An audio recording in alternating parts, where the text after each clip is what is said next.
Hey everybody, Stinger here. I want to invite you to a pretty cool podcast. Watch this film. Be quite nice. Have a good time. You'll be very evil. And you'll have that Danhausen. Hey, this is Big Sexy Kevin Nash.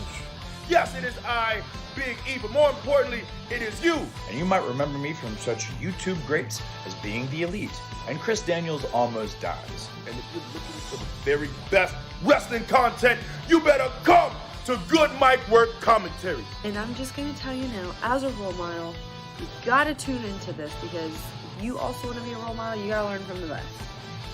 We have a rapport, and we have been so close over so many years. This is not a cameo or a paid endorsement in any regard. This is a message of friendship.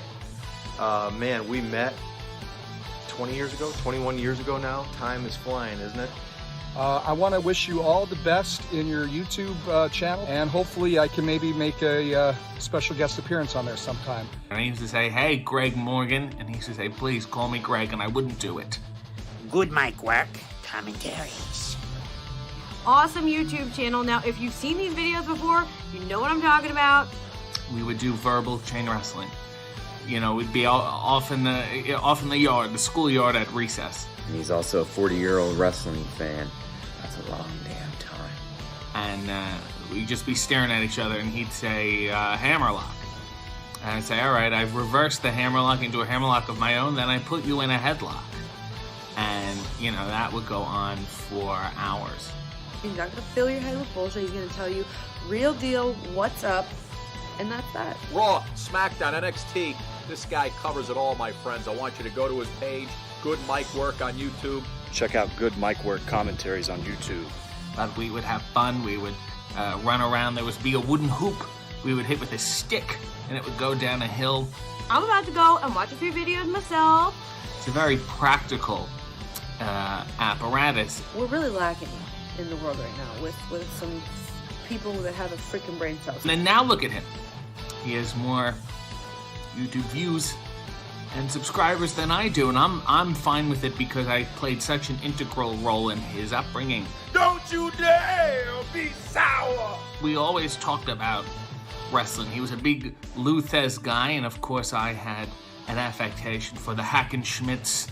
Clap for Good Mic Work Commentaries. This is RJ City, a wrestling rock on tour. And feel the power. Listen to the podcast, subscribe. You are watching Good Mic Work Commentaries. Good Mic Work Commentaries. Good Mic Work Commentaries. Good mic work commentaries. Just want to encourage all you guys to check out Good Mic Work Commentaries. And if you don't, we're gonna have a problem. Do it! Do it. Do it now! Thanks a lot for the encomium and the nice words about my father's Hall of Fame induction. Hope our paths cross again sometime down the road. Would love to shake your hand again, and good luck on this podcast. And you don't just watch it one time. You can rewatch every single one of them.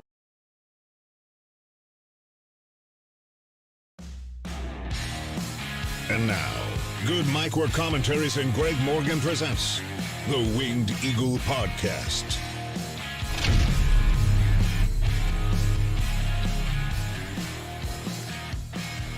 Happy Saturday once again, everyone. What's going on? And welcome to your Winged Eagle podcast for June 11th, 2022. We are here with a pretty loaded episode this week. It's going to be pretty much news heavy. We're going to get into a little bit of results as well. We're also going to preview Forbidden Door and Money in the Bank coming up. And I believe Dominion airs tonight, like late tonight, which will have the match to determine who will face Moxley, I believe, at Forbidden Door to become the new interim AEW champion. In addition to that, we're going to talk about Paige announcing that she's going to be leaving WWE officially in July. Toni Storm was a guest on Chris Jericho and Renee Paquette's podcast to discuss her decision to leave WWE and some of the details surrounding that. We've got John Cena making his return to the WWE in just a couple of weeks to celebrate his 20 years in the company. and I thought it would be nice to talk a little bit about John Cena in this episode. That's always fun, right? Roman Reigns has been pulled from Money in the Bank. He was previously advertised when Money in the Bank was going to be at Allegiant Stadium, but since they have now moved it into MGM Grand, Roman Reigns, at least from an advertisement standpoint, is now off the show, but will be defending the title for the first time since WrestleMania next week on SmackDown, apparently. So we'll see if anything changes there. WWE has provided an update on Cody Rhodes now that he's out of surgery. 9 months is the very specific timetable they have given for Cody's return, so we'll talk about that later on as well. We're also going to talk about the title belt situation in AEW. They have announced a new singles title this past week on Dynamite, in addition to the many titles they already have floating around their TV shows. So we're going to talk a little bit about that, if it's a problem, how it can be fixed, and how things might get better in the future, because that's been a big topic of conversation this week. We'll also briefly talk about this past week's Raw, the Cody and Seth promo, and also Judgment Day booting out Edge from the group. We'll talk about last night's SmackDown, which had a couple of Money in the Bank qualifying matches, and we crowned a brand new Intercontinental Champion. We'll talk a little bit about Rampage 2, which was a decent hour-long show, and Will Ospreay and Satnam Singh both made their in-ring debuts in AEW, one won and one lost. And then we'll talk about ratings, a few other news tidbits, any questions you guys might have in the chat here, and that sort of thing. That's what's going to be on the menu for today. So I want to welcome everybody that's already been in here waiting for us in the chat. If you could do us a favor and please hit that thumbs up button, I would appreciate it. If you are not a subscriber, please subscribe. We're up here doing all kinds of stuff all the time, including a couple of big videos coming up this week. First of all, tomorrow, we've got a watch-along scheduled. King of the Ring, 1993, the very first one. I've done a review on this show before, but never a watch-along. And since we are in the month of June, I thought it would be fun to do some King of the Ring or June-related pay-per-views.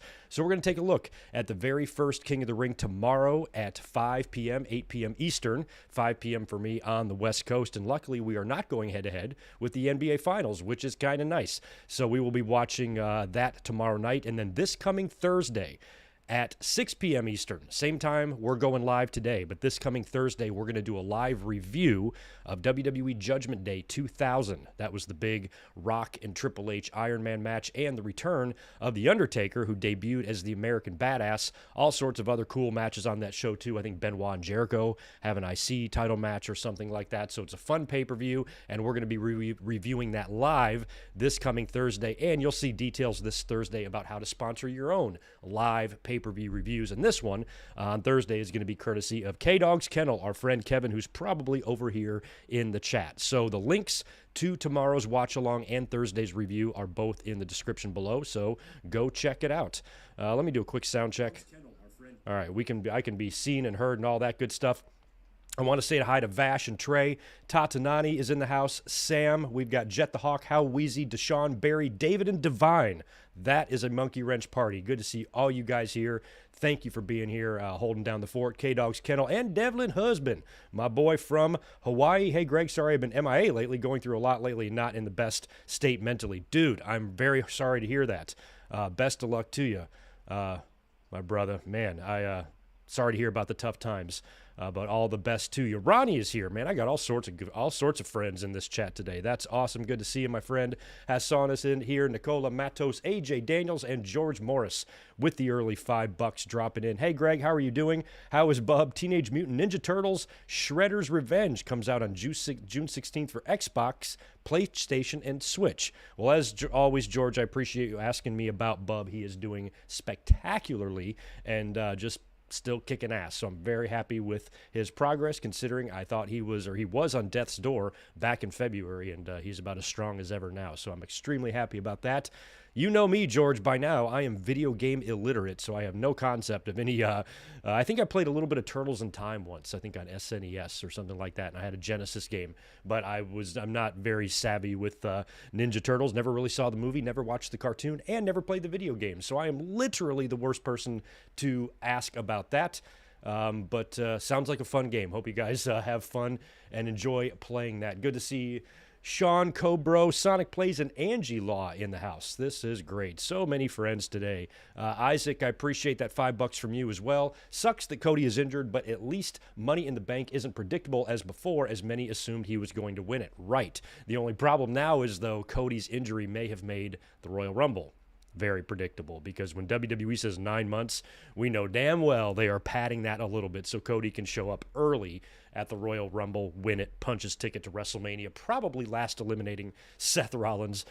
So unfortunately, they've made Money in the Bank no longer predictable, but now have set us up for a pretty predictable Royal Rumble. They might want to consider changing stuff. We're going to talk about Cody in just a minute. Thank you for that, Isaac. Good to see Chaz in here as well, and Matthew, right on. Happy everybody is here. Again, please do me a favor, thumbs up button if you don't mind. And we'll get going here in just a second. I want to cruise over to the Patreon page and thank all of the current active Patreon supporters, including Chris Broski, Divine Ricks, and JJ Legg, Nikita Abalakin, Chris Miner, Super Fluffy Toaster, Martin Can, Deshaun Robinson, Apron Bump Podcast, Alan Carter, Brandon Yelverton, Nick Musser, Jimmy Anderson, K-Dogs Kennel, Ryan Y, Devlin Husband, John Redifer, Claudio Klavedetcher, Daniel Rodriguez, Reese Jones, Barry MK, Josiah Blevins, John Riffle, Michael Kumo, Naveed, Keith Salyers, and Blake Moran. As always, guys, I appreciate everything you guys do, and thank you for helping keep the channel moving. Also, shout out to Apron Bump Podcast. I'm going to be a guest on their podcast later this month. I'm doing a recording with them, I think, in a couple of weeks. Not sure when that will hit their feed, but I will be a guest on there later on in the month of June. And where'd my notes go? There we go. All right, we are back where I need to be. All right, I think that catches up everything here. We can start getting into the good stuff. Now, I did mention the 2 videos coming up this week, the King of the Ring watch-along tomorrow night. That's going to be a lot of fun. And Judgment Day 2000 review. Both of these are going to be live. King of the Ring is tomorrow, and Judgment Day is on Thursday. So just keep that in mind. And the plan is to be here as well on Wednesday for the Dynamite watch-along. However, throughout the summer, I should let you guys know I'm going to be missing some Dynamite watch-alongs here or there. Summer is my busy season at work. I'm still likely going to be here for a lot of them, but I need to make myself available for Wednesdays if I'm needed. It's not like the winter time where it's kind of easy and I can coast through, do whatever I want. I need to be a little bit more available this summer for my regular job. So it is possible I'm going to miss some watch-alongs here or there, but likely overall that'll be a pretty rare thing. But keep that in mind, and I'm probably going to miss 1 or 2 here before June is over, because I'm heading to Hawaii next month for vacation, so I'm going to kind of work a lot until I leave. So just keep that in mind here on the channel. That's why it's good to subscribe so you can stay updated with everything I've got going on. Oh, and that Twitter account of mine, @GoodMikeWorks, shoot over there and give me a follow. I would appreciate it. What should we open up with here? I think we're going to start with the news. And you know what? Let's talk Paige. One of the things I had meant to do was pull up Saraya. Is it Saraya or Saria? Saraya, right? Is that how we say her name, or how it's going to be now that she's no longer going to be Paige? She released a statement on social media just the other day, I believe this was yesterday, which reads, and I quote, "Paige here. July 7th will be the last day with WWE. I'm so thankful and I appreciate the opportunities that the company has given me. I will always be appreciative of the company that took in an 18-year-old British pale emo girl that didn't look like your average diva, giving me the chance of a lifetime and making me feel like a superstar. I know after my neck injury taking me out of in-ring status, it was pretty hard to keep me around for as long as you did, and for that I am thankful." Don't thank him too much, Paige. I think there was ulterior motives there. Anyway, she goes on to say, "Thank you to the WWE Universe. You guys are the most passionate group of fans I've ever seen. Hope you continue to stay on this journey with me. I think the toughest part, weirdly enough, is having to let go of the Paige name.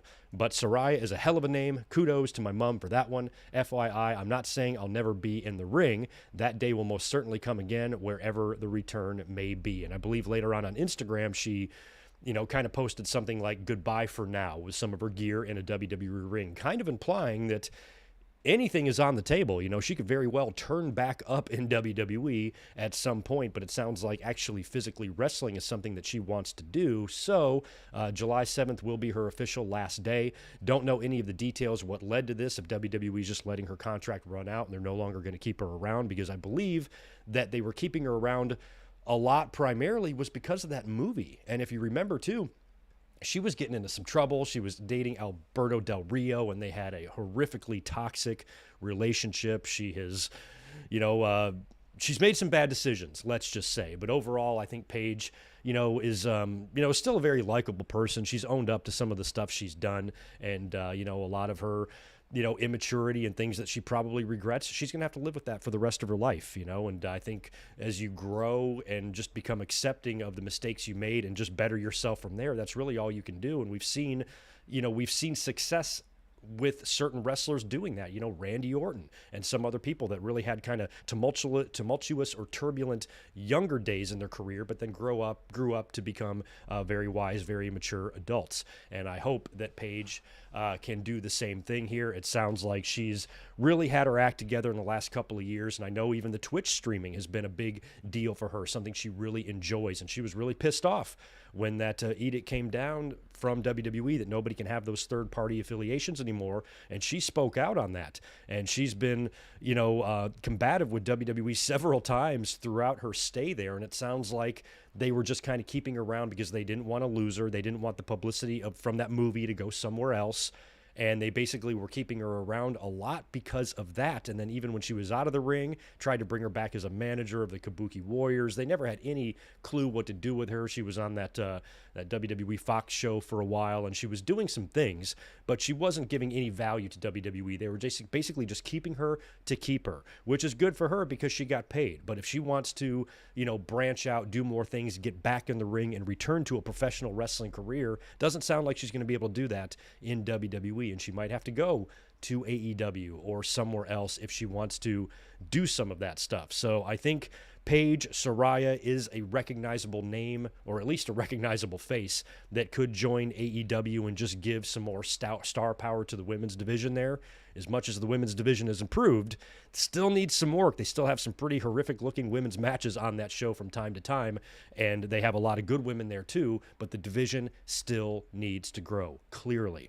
And she could be a big part of that. She could help them out a lot if she decided to go there for whatever reason. But regardless of what Paige decides to do, whether it's AEW, whether it's completely out of professional wrestling spotlight, whether she goes back to England, screws around over in, overseas a little bit and does some indie stuff, or just has fun, whatever she does, or even if it's going back to WWE, we wish Paige the best and hope everything works out for her. And if she does get back in the ring and physically wrestle, that'll be a pretty big return match for her wherever that happens to be. So best of luck to Paige. I think it's time. I think I'm surprised that she's been with the company this long as it is, but she was a big part of that transition from the diva to the women's wrestlers. I mean, she was the Divas champion, just like Charlotte. Charlotte made that true transition, but Paige started it.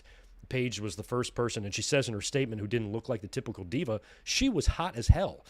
She definitely had that diva look to her, but I think she was talking about more of the emo look and shit like that. She wasn't your typical, fitness model with the orange spray tan, like I guess a lot of people felt the typical WWE diva would look like. But she was a good worker. She had a good look, and she really helped bridge what would become the diva division into a more legitimate and respected women's division who are looked at as actual athletes and wrestlers instead of just TNA and models. You know what I mean? And Paige deserves a lot of credit for that. So she's going to go down as one of the pioneers in terms of the type of women's wrestling that we see now. Paige was the person that began that transition, and she should always be remembered for that. So best of luck to Paige Saraya and wherever we see her turn up next. Speaking of the women's division, Toni Storm was busy this week. She had a couple of podcast appearances, one on Talk is Jericho and the other on Oral Sessions with Renee Paquette. Both podcasts, she discussed her decision to depart WWE and why she quit. I checked out transcripts from this and read through some courtesy of Fightful and The Observer, and basically the gist of it on both podcasts. On Jericho's podcast, she kind of told the story of how she had a big loop around Christmas time, and that's when all this kind of seemed to happen, was late last year.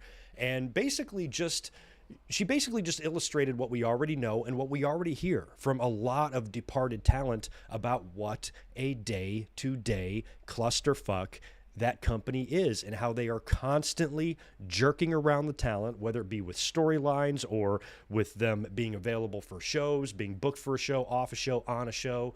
And she said something in Jericho's podcast that I have repeated time and time again when discussing other talent. And I've always said that one of the things that if I was a wrestler I would be so upset about is having my time wasted or miles put on my body for no reason. And she was talking about how she was told she was going to be on 5 shows. Then they call her and say she's going to be on 1, which was only a 24/7 title appearance. Then she's going to be off the next show, but then they call and tell her she needs to be on the show after all. And then the next day she's off the show. She's expecting to be called in for the show like she works at fucking Applebee's. And she gets up. She doesn't hear from them. So she goes about her day and she's off doing something. And then they text her and say, we need you on the plane in 2 hours. And then she gets over there, makes the flight, only to do something stupid again. So she kind of echoed what I've said a lot of times, is that they have no respect for these wrestlers' personal lives, their time, or anything that they put them through. They're expected to be on call and ready to rock at all times. Instead of just telling them when they need to be there, they're expected just to hop on a flight in 2 hours if the company needs you, and then when you get there, you do nothing. And it became really clear to her, she said the same thing with Renee, it became very clear to her that she's not going to survive in the system. She's not going to succeed in this system. She's only going to go so far. She's not going to be the next Charlotte. She's not going to be the one to defeat Ronda Rousey. WWE doesn't view her that way. This system is not designed to have someone like her succeed. It's a clusterfuck day to day. They constantly jerk her around. They tell her one thing and do another, or do something and then tell her something else. And it's just frustrating. And she said she just got fed up and said, I quit. She said, I called Johnny Ace and told him I quit and I wasn't. And she said she didn't even care if they didn't release her. She says, I am not going to work. I am not going back to work here. I do not give a fuck if they release me or not. I will not wrestle for them again. I have so much respect for that. You have no idea. Because I've always thought it was ridiculous how WWE feels that they can do this shit to people, that they can crush people's love for wrestling. Toni Storm said that she said on Renee's podcast, she said, I thought my whole purpose as a kid with dreams was to go to WWE. I thought that was my whole life's ambition, was to go to WWE, be a star there. But as soon as she gets there, she realizes that it's not the company she loves, it's the profession. She loves professional wrestling, doesn't give a shit about who she's doing it for. And WWE and their system and their day-to-day operations and how they handle talent, booking, storylines, direction, travel, all that stuff crushed her love for wrestling. And we hear that so often. How many broken spirits have we seen come out of WWE? People that at one point were considered to be the next big thing in wrestling, and their spirits are completely destroyed by the system that is WWE, that wastes your time and does not have enough respect for the sacrifices and the danger that you put your body through every single night. They will throw you out there and have you doing anything, regardless of how little sense it makes. And I remember saying multiple times when discussing people who leave WWE, or any wrestler, it doesn't have to be WWE, anywhere that you're frustrated with. I said one of my biggest issues is how little the company values wear and tear on somebody's body, the sacrifice that their body goes through being in the ring. And if you just throw them out there to fill TV time, and they're taking bumps literally for no reason in a match that means nothing, that nobody will remember, that is only there because you've got 2 hours and sometimes 3 on Mondays of time to fill, and you just need to put something in that segment. So let's send so-and-so out there just to take a couple of bumps and, reduce the shelf life of their career for nothing, for no reason. I understand that sometimes you got to have filler matches, you have to have matches that don't mean anything, but so much of WWE is that. Occasionally you're going to have a storyline or an angle that's just not hitting right, that nobody gives a shit about, or matches that just don't really matter. But there's too many of that. It seems to be, WWE seems to actively and knowingly not really try really hard. It's almost as if they know that they don't give a shit and they're accepting of it. But the problem is that can come at the expense of wrestlers' lives, livelihoods, mental health, physical health, a lot of that stuff. And I can understand how it's frustrating, and it is insulting. If I'm a wrestler that's working so hard, I'm eating right, shout out to Amato, who I was hanging out with in Vegas at Double or Nothing. And he said he was, I don't know, at a craps table or blackjack table or something with Buddy Matthews and Rhea Ripley. And Rhea's phone alarm went off. And she goes, oh, I got to go eat. It's time for me to go eat. Do you want to come eat with me? And look at the physical condition that the two of them are in. Buddy Matthews is chiseled out of fucking granite. So is Rhea Ripley. They are on unbelievably strict regimens of diet and health and exercise, and they commit to this, and they work so hard to keep themselves in shape. They're holding up their end of the bargain. All they ask is all of this hard work that they do isn't for nothing. And you're actually being used, cared about, valued, that type of thing. And you never see that in WWE aside from, some of that really, really top tier talent. And plenty of wrestling companies have this problem and have had this problem. AEW, I'm sure, has it to a degree. WCW definitely had it. And lots of companies had it. It's not exclusive to WWE. It's just exclusive for right now because what Toni Storm has said, you can't sit there as a fan and listen to this and say it's sour grapes or she's boo-boo face when she's literally repeating the same exact shit that so many people have repeated. So what's the more likely scenario here? That all of these people are lying, or maybe WWE really does have these fucking problems? I think I know which one I'm going to pick. So it was eye-opening, but not surprising all at the same time in terms of what was detailed in those podcasts with Toni Storm. And I'm so happy that she just said, fuck this. I want out. This place sucks. You guys don't know what the fuck you're doing, and you don't respect me. So goodbye. And to WWE's credit, I don't know why, but they didn't hold her hostage. They gave her an unconditional release, right? Maybe she still had the 90-day thing, didn't she? Did she have the 90 days or not? I think she did. Doesn't matter. Either way, they didn't fuck with her. They let her go. Where, meanwhile, Mustafa Ali, poor guy, they're just keeping him around for no reason. Oh, finally, we'll put you in a U.S. title program. Make some special gear because you're going to be in your hometown, and we'll give you a title shot. Beat clean in the middle of the ring. Why are they even keeping him there? To fuck with him. Because they know that they don't know how to use talent, but they also know that other companies do.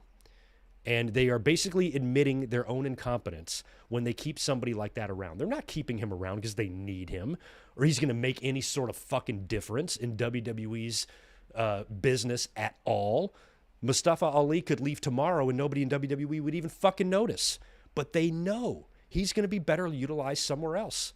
Imagine that. Imagine keeping when, years go by, you get older with each passing year. That's another thing that I find so insulting about WWE. They did the same shit with Luke Harper, Brody Lee. Just kept him around to fuck with him when he's 39 years old. Shit, my window is closing for me to make a living and for me to go out and enjoy performing my craft. Each year that goes by, I get less and less capable of doing that. And you guys are just keeping me here for no reason because you don't want me to go somewhere else. I understand that's business. That's reality. That's the way it goes. But it's shitty. It's fucking shitty. There's no reason for them to not grant Mustafa Ali, Toni Storm, anybody, who else, Roderick Strong, anybody else that's recently asked for the release. There's no reason for them to not grant these people the release. If Randy Orton asks for his release, I can understand you might not want to do that. You might not want to let Kofi go, Big E, Roman, the Usos, guys like that. I get it. But when somebody that's not making any sort of a difference in your company at all, and you don't give a fuck about clearly, wants to go, for you to not let them go tells me one thing and one thing only. They can do better for your competition, and you don't want to see that. So you're going to keep them there, knowing you don't know what to do with them, so they can't go somewhere and work for someone who does. That is fucked up. And that's what WWE does. So at least to their credit this time, they did the right thing. They gave Toni Storm her release when she asked for it. They probably realized, maybe based on her tone, that, oh yeah, she's for real. She's not going to wrestle. Like, we can keep her on if we want, but she's not going to wrestle. So by then, it's just a matter of whether or not they want to be spiteful or not. And they want to keep you around and jerk you around, or if they just want to cut you loose and let you move on with your life. And I'd probably get myself in all sorts of trouble if I was in a Brody Lee situation or a Roderick Strong situation or an Ali situation. It would be really hard for me not to vent my frustration on social media or come up and do a video and be like, these motherfuckers will not let me out of my contract, which isn't going to do me any favors either, because then all that's going to do is, basically WWE's got you by the balls, and I like it when it's always reversed, when somebody else has them by the balls, because, even if you want your release, you can't go too crazy, and make too big of a scene, because that's not going to do you any favors if you're just trying to get them to have mercy on you and cut you loose. You got to just be professional and have a smile on your face, and that's got to be so fucking hard to do, to smile at people that you hate. And I just wish that when a talent went to WWE and say, I don't want to work here, you guys are fucking crazy, can I please leave? They would just say, sure. If WWE's so confident in the WWE stands, in the E-drones or whatever the fuck they're called, if they're so confident in WWE's success, there should be no reason for these people to be kept around. WWE should be confident enough in their product and their superstars and what they do that they could release pretty much any of these talents and everything's going to be fine. It seems that way because they released 150 pieces of talent since the pandemic. And a lot of those we thought were not expendable. Big names all let go. So why with these certain names are you just not doing it? It's weird, and it's really hypocritical, and it does not make WWE feel too favorable in my mind. But anyway, at least Toni Storm got out, and I'm really happy that she did, because it looks like she might be getting lined up for a shot at Thunder Rosa if what she did on Dynamite was any indication after that match that Thunder had with Marina Shafir. So, Toni Storm, interesting comments on those podcasts. Next, we're going to get into Roman Reigns. Let me knock out, I think, just 2 super chats. I got one flying in from Divine Ricks. Thank you very much for that $5, dude. Hey, Greg, with John Cena returning, who do you think he should feud with first? To me, I think Cena versus Balor feud would be fun. We're going to talk about John Cena in just a minute. He's returning, I believe, on the June 27th, I think, edition of Raw, which I believe is the day after Forbidden Door, right? And he's going to be returning to celebrate his 20 years in the company, likely going to set up a SummerSlam match. The name that I've seen most is Austin Theory. I think Cena might be getting a title shot against Austin Theory. But if he moves into a feud with Balor, then it's going to be Cena and Judgment Day, which means maybe Cena and Edge could team up. I think Beth Phoenix might even come back too. I wouldn't be surprised to see Beth Phoenix and Rhea Ripley maybe at SummerSlam or something like that. And if Edge, who's probably now going to be a babyface, if he returns, him and Cena could team up. Maybe even join, and maybe even Beth could join him, and it could be a 6-person intergender deal against the new Judgment Day. But we're going to be talking about that in just a minute. But Cena and Balor is a match I don't think we got, right? So you might be onto something there, Divine. Even though I'm completely over COVID, I just got this little bit of residual nasally, and I still have a little bit of a cough, and I still can't smell anything. When do I get the smell back, y'all? I'm not liking this. Might be gone for a while. Luigi DeRog Gaming, appreciate that $9.99 from you. No company is perfect, but look at AEW. What has Malachi done, or Buddy, if they were in WWE being used like this? It's a problem. If Bianca was used as much as Thunder Rosa, we would want their heads. Yeah, beyond, like, there's certain things that WWE does do better. Now, I think Malachi Black has done much better with the House of Black in AEW than anything WWE was going to do with him. But there are things that both companies do better than the other. And right now, the time given to the women is a big issue in AEW. But it wasn't that long ago that it was a major issue in WWE. Remember those Divas matches? It would be like this running gag. There was like, I don't know, it went like a whole year or something, and there wasn't a Divas match that went longer than like 3 minutes or something like that. They were so fast. Any time they were given was minimal, or was stupid, or was some sort of a just insult to women in general in whatever segment they were in. And then it was the Give Divas a Chance hashtag. That got started, and that got rolling, and WWE it took them a while, but they made some adjustments, and now they have what many consider to be a thriving women's division. AEW, all they can do is the same thing. And a lot of things that AEW has done so far that the fans have spoke up and say, that's not good, or you should change that. And I'm not talking about the haters who just have a problem with everything. I'm talking about like logical fans like me who loves AEW but will still say, that wasn't very good. Those are the fans that the company usually responds to. And a lot of people have been talking about the lack of time for Thunder Rosa and segments and things like that. And I don't think that Tony Khan or AEW has that WWE mentality to where they are going to flat out ignore what the fans are screaming in their face. Because that's what WWE does. Fans say they want this, WWE gives them that. Sometimes they do it on purpose.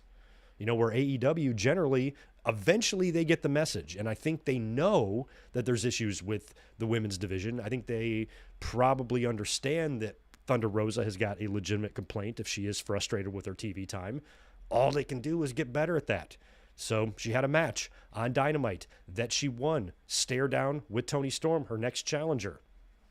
There you go. Maybe arguably they should have done that the week before, after Double or Nothing, right after a successful title defense, but they didn't. So they picked up and did it the last week. So I think those are things that AEW needs to work on, especially with the women's division. But you also got to remember, they got 3 hours of TV. WWE's got 5. That's a big deal. It's a big difference.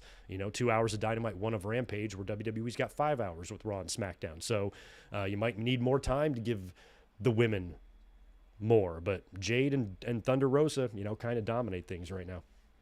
Other one here, another one coming in from Matt Hendricks. Appreciate that, dude. And Domination Warrior, I'll knock that out too before we get into Roman Reigns. Have you seen Rhea Ripley destroying that girl on Twitter, accusing Rhea of stealing her look? No. I saw something right before I went live here about that Rhea Ripley posted about somebody stealing her look. I had no idea the context and didn't really care. So I'll have to look into that. I'm not aware of Rhea destroying somebody for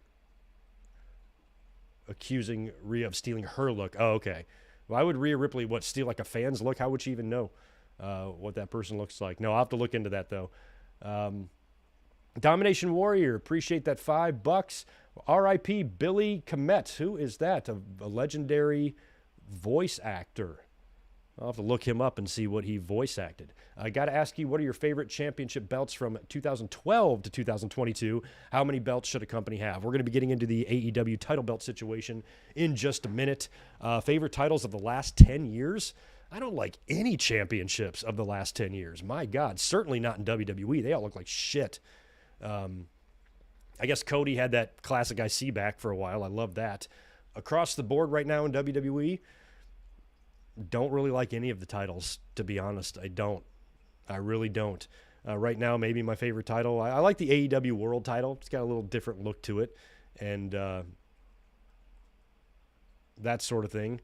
But I am not a big fan of championship belts in the last 10 years, to be honest. Domination Warrior. I can't think of any that I really like in WWE. Their belts just don't do it for me. It's not like when I was a kid. It's not like growing up when you had the classic IC and the Winged Eagle, and then you had the U.S. title and WCW, the TV title, the big gold. So many recognizable championships. Even ECW, their titles became recognizable as time went by. But in the last 10 years, the belts are about as bad as they've ever been, in my opinion. NXT UK belt isn't bad either. That's not bad at all, but I barely watch NXT UK, so it's hard for me to really get behind and give a shit about belts. It's not a belt. No, it's not a title either. It's a championship. It's a championship, Matos. It's neither there. All right, so moving on with the news.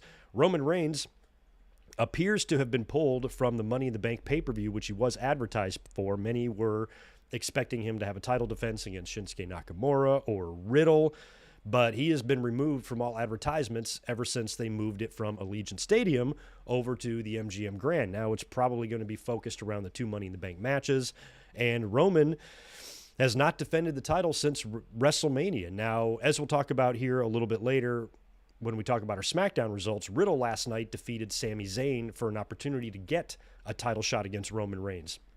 He is scheduled to get that match next week on SmackDown. Excuse me. Which means Roman will not have defended the title since WrestleMania until next week on SmackDown. He didn't work, the Backlash. He didn't work Hell in the Cell, correct? And now apparently he's not going to work Money in the Bank either. Now it's possible that next week they do some sort of a finish in the match with Riddle that sets up a rematch at Money in the Bank, but I don't know why WWE would go out of their way to unadvertise Roman just to have Roman compete on the show, especially since you got 2 briefcase matches that can kind of be the focal point. Now, they survived Hell in the Cell just fine on the strength of Cody and Seth and what Cody did. Hopefully they won't have, hopefully they'll have the same luck for Money in the Bank, and the men's and women's matches will kind of dominate there. So we'll see when the field gets rounded out. Hell, maybe even John Cena can find his way into this.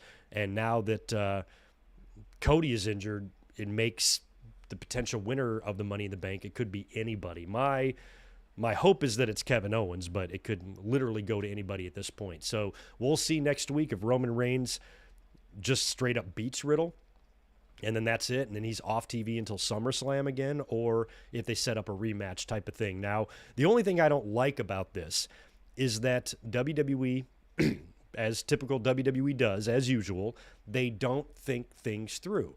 So they set up that whole unification shit with Brock Lesnar and now find themselves in a situation, excuse me, I'm so sorry, finds themselves in a situation where they're holding both of their championships hostage. I wouldn't have cared if they just kept the Universal title on Roman, because Roman can hold that title for 4 years. I really do hope he breaks Hulk Hogan's record, because you've got another championship. But if he's holding both of them, now you're essentially keeping both of your titles off of TV for no real true reason. You could have handled this whole situation with Brock Lesnar a completely different way. You could have left the fucking title on Big E and just had Roman and Brock wrestle for the Universal. Roman beats him, finally finishes the saga with Brock Lesnar, and now is your Universal Champion. He can be off TV for as long as he wants, and you still got a belt over on Raw that can sometimes appear on SmackDown, because clearly they don't give a shit about the brand split anymore. So at least you'd still have one title there. So that's really my only issue with it.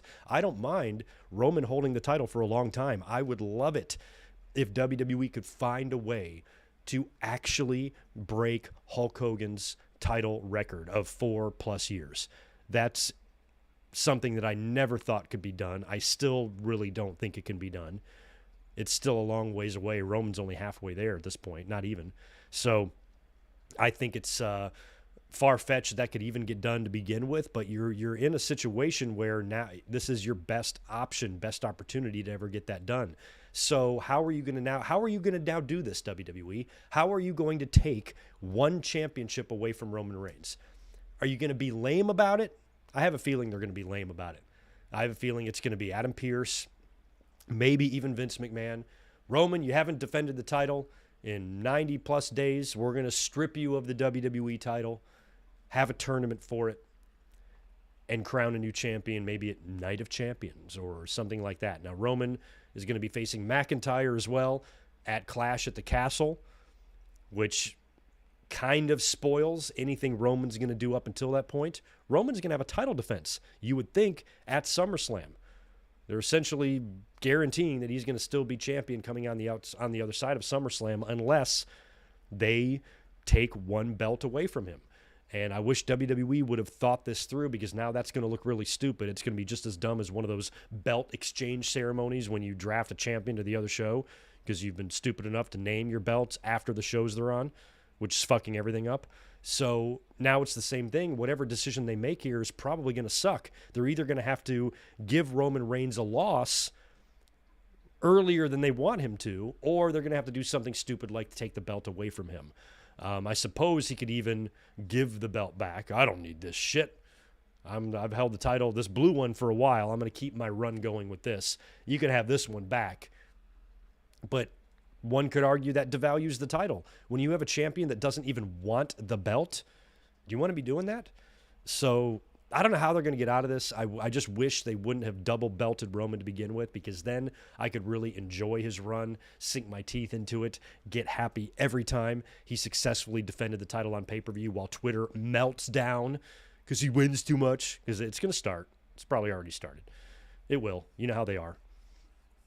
So that would be fun to watch him retain and watch the fans get all butthurt about it because they have no concept of long title runs. They've never been alive when it's happened, so they don't know how to act about it. So that would all be fun. But if Roman has both titles, then that kind of upsets me. Now you're holding both of them hostage, and that's not fun. So I think you need to figure out a way, if you're going to have Roman have some sort of crazy long run with the U.S. or the Universal title, you got to ununify. But if you ununify, it devalues all the unification shit you did at WrestleMania. That's what I'm talking about with WWE. They don't think shit through. They don't have an exit strategy and an end game, an out plan for any of this stuff. They just do it, and they're going to figure it out later. And then they find themselves in situations like this, where they got a champion who apparently is not going to defend at least one of these belts for 4 months. Brock, I think, never went more than 3. Roman's going to surpass that with his new laid-back Roman Hollywood schedule. And you got to remember Roman, too. He's a guy that's had 2 bouts with leukemia in his life, too. So, I would never complain about Roman taking a lighter schedule. I just want him healthy. I want him as healthy and as strong as humanly possible, and for him to live a long, happy, healthy life. And so, the bouts with leukemia, we really got to hope that, he stays in remission. That never returns, and he continues to be healthy.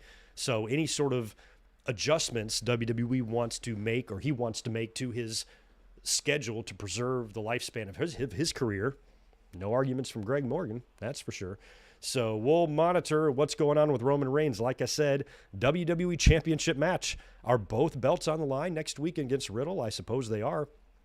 We'll see what happens next week on SmackDown.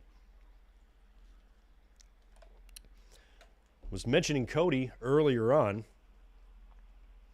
Let me knock out this other super chat that's rolling. Oh, we got a few more. Let me knock out a few more here.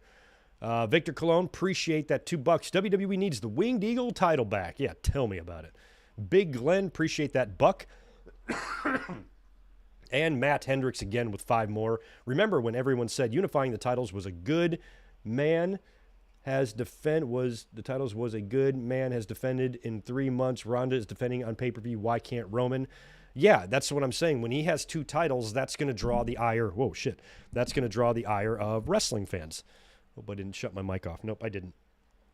And that's why I think it's best that you didn't put 2 belts on him, because if he just has 1, that's something that I can at least bear. But when he has 2 and you start going, these long spans of time, that's when you're going to get the fans upset at you, especially when you've got Ronda working, at a more frequent pace than Roman Reigns is. But I think that's part of Roman Reigns' star power. I think that's what they want him to be in attraction. They want championship matches to be in attraction. That's the way Hogan was a lot. You didn't see him every week on TV. There was no Raw back in those days, but Superstars and Wrestling Challenge and any shows like that, it's not like Hogan was on there every week. You saw him every so often. Occasional title defense on Saturday night's main event and pay-per-views, and that was it. He wasn't overexposed all the time. You'd get 6 different Hogan commercials during Superstars, but you wouldn't physically see him. So, it was different. And I don't mind WWE having a guy that they treat at that level, but he's got 2 belts on him right now. And you got 2 shows, 5 live hours of TV per week with currently no championship really in contention. No world championship, I should say, which in theory you would think would elevate Theory's U.S. title and Gunther's now Intercontinental title. But I think we know better. As cool as that would be to see great main event championship matches for the IC and the U.S. title on Raw and SmackDown respectively, where they could be the top titles on that brand. We're never going to see that. We're never going to see that. This is just not what they do. So we got a chance with Gunther, becoming the IC champion, but still, I don't think at the end of the day, Roman's absence is going to result in any sort of elevation for any other titles, and that sucks, because it should. Anywho, let's talk about Cody Rhodes.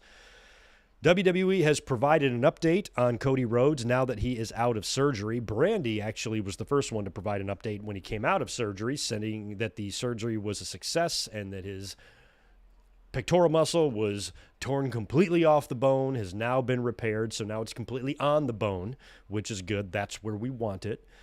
And WWE apparently last night during SmackDown, and on social media, they have basically provided us, the fans, lucky us, of a timetable for Cody's return, and they have set his timetable at specifically 9 months. We are not going to see Cody for 9 months.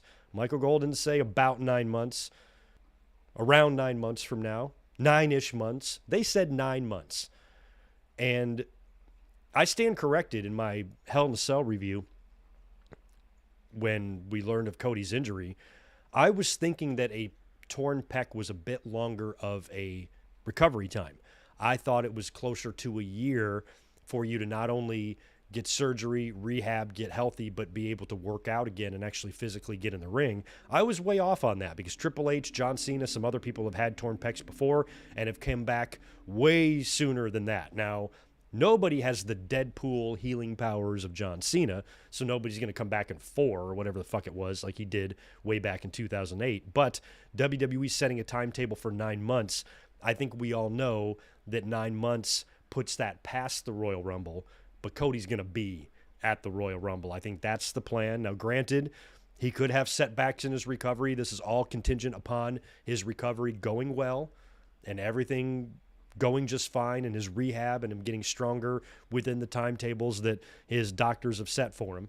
But I think what they're going to try to do here, and the reason WWE is so specific with the 9 months thing, is so Cody can make the announcement that he's going to either come back at the Royal Rumble or they try to keep the whole thing quiet, act like it's going to be closer to WrestleMania when he returns, and then he shows up as a surprise in the Royal Rumble. I think both of those scenarios are very predictable.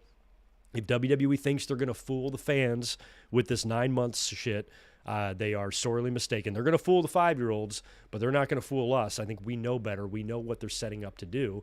Just like on Monday, a lot of fans were surprised that Seth Rollins attacked Cody with the sledgehammer. They thought he turned heel in the promo.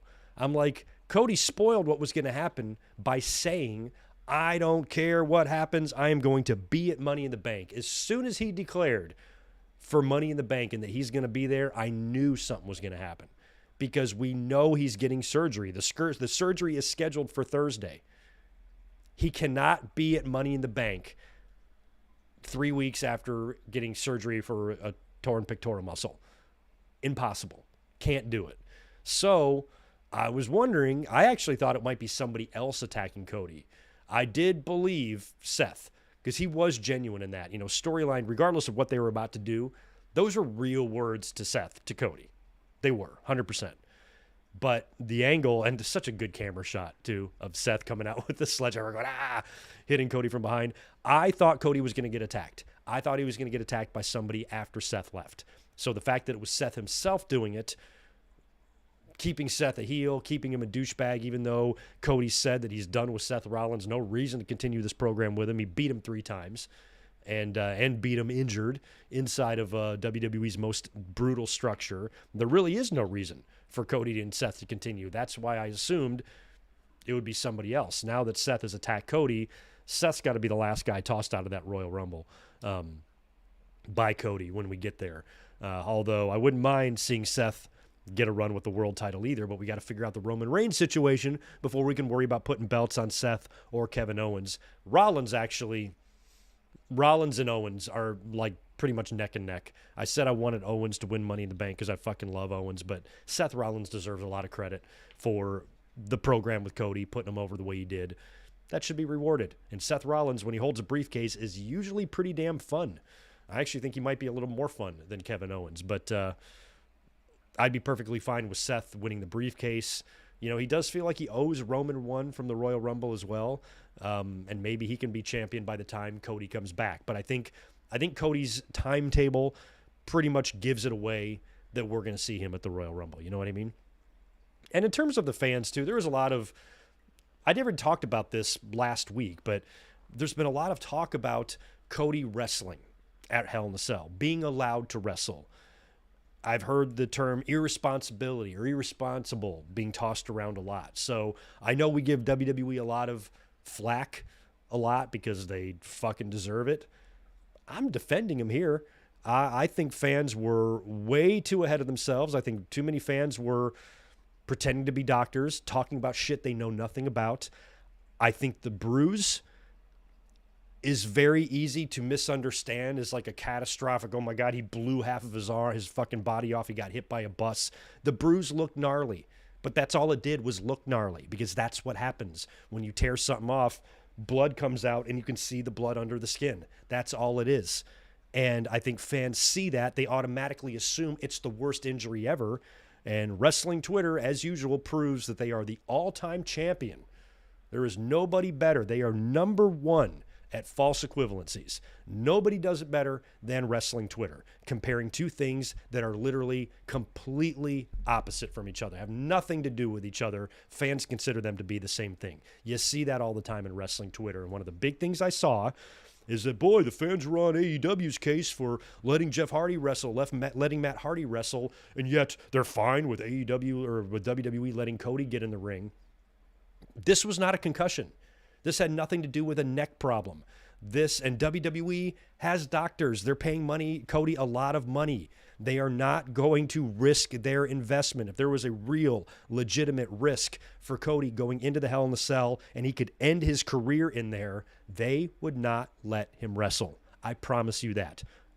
Can WWE be irresponsible ass bags sometimes? Of course they can. Were they that way this time? No, they weren't. I've had torn rotator cuff. I've had kind of similar injuries. By the way, shout out to Bruce Pritchard, who apparently is recovering from that as well. Those are the type of injuries that you can't really make any worse. And we speculated that the night of Hell in the Cell, and this was before any of that news came out. And I said, the only thing I can think of in terms of Cody being allowed to wrestle tonight was that it's an injury that you probably can't make worse. And it's probably just mostly about pain management and protecting the rest of your body. Because if you've got an injured body part, you could overcompensate and wind up hurting yourself somewhere else. There is risk there. I'm not saying there's not. But in terms of the risk that WWE and Cody was willing to take, I said in my Hell in the Cell review, I said it was probably Cody's call. It was probably the doctor saying, look, you can't fuck yourself up any worse, but if you think you can go, we're not going to stop you. And what do you think Cody's going to say?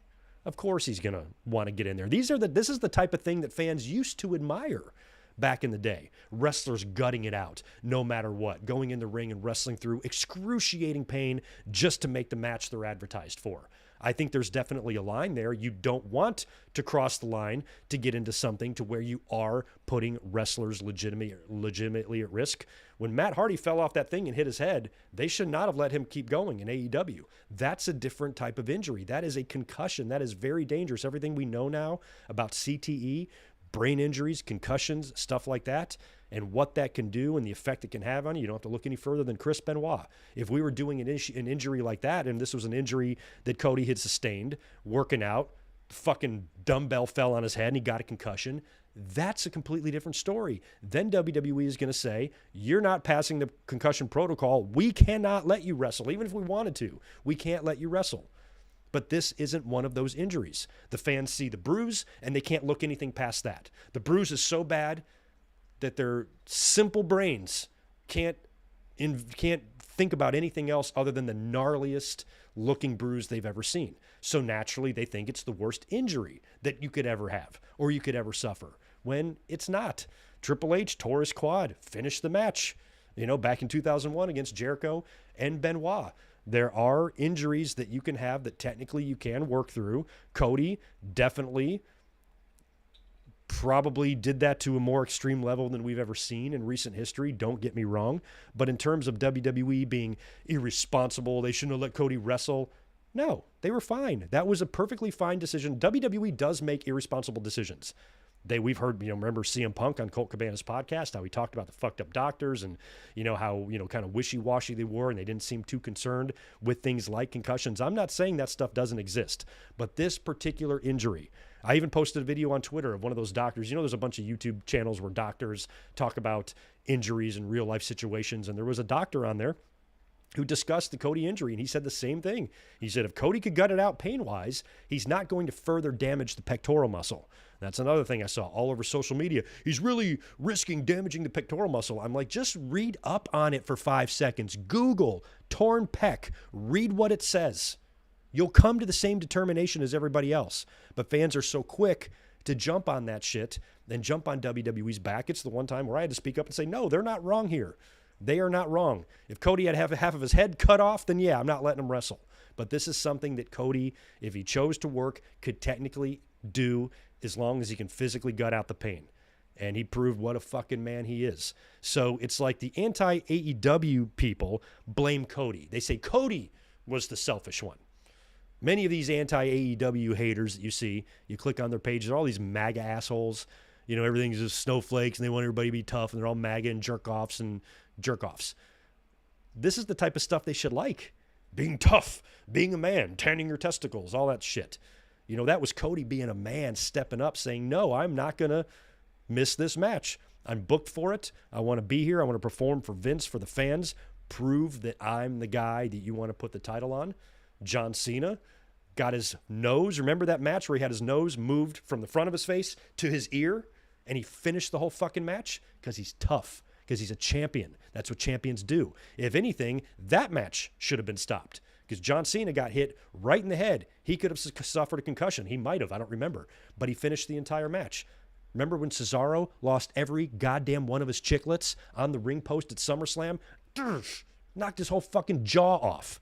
Finished the match because he's tough. And that's what tough people do. So I know the bruise looked bad, but if you just read up on what happens when you tear a pectoral muscle and how much damage you can do to it if you continue to move on it, work on it. He didn't even have the surgery on that damn thing for a whole nother week after it happened. You know, so if you just read up a little bit on it, you'll see that while it was gnarly, don't get me wrong, there was nothing wrong with Cody getting back in the ring. And on the other side of that coin, the anti-WWE people that just shit on everything WWE does, they're the ones that say WWE was irresponsible for letting Cody wrestle. You know, when there was much worse shit going on in AEW, to be honest. You know, AEW should get things like a wellness policy and a concussion protocol. All that should be in place in the company by now. It's not. You know, so they should work on that. But seeing the fans twist the Cody thing to fit which side of the idiot war they're on, what a waste of time. Just read up, and there's nothing irresponsible going on. WWE did nothing wrong. Cody was a fucking stud for going out there and wrestling. And to see this as any other way is to be willfully ignorant. That's all I'm going to say. Speaking of AEW, we saw this past week on Dynamite that they have announced a new championship. Now, most fans have been expecting a trios title. Most fans have been expecting maybe another, maybe women's tags. I think it would be really funny if AEW, with their inferior women's division, developed AEW women's tag team title belts and did the women's tag team title division better than WWE with a weaker roster. WWE currently has just temporarily shelved the women's tag team champions because, and I quote, they don't know what to do with them, end quote, which is legitimately the case. They don't know what to do with their own championships, so they just said, we'll put them over here for now because we are stupid. We don't even have tag teams in our division that's supposedly so much more superior to all their other women's divisions around the world. We don't even have teams to contend for these things. They should scrap the whole title. There's never been, the 24/7 title has been more successful, I would say, than the women's tag team titles. And it shouldn't be that way. WWE should be able to have good women's tag teams. They just choose not to. They choose not to be able to plan far enough ahead to put teams together, develop teams, and get a division going. Too much work. Can't be done. So we'll just put the titles over here until we feel like dealing with them again. And then all of a sudden, you're going to hear about this new tag team title tournament to crown tag team champions so the prestigious tag team championships can continue moving.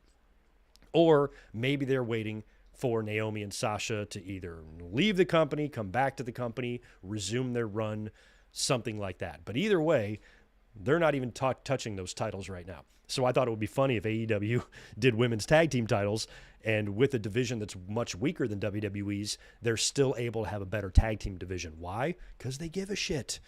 You'll be amazed what you can accomplish in life when you give a shit. So AEW did not announce trios titles or women's tag team titles. They have announced a new men's singles title, which will be called the All-Atlantic Championship.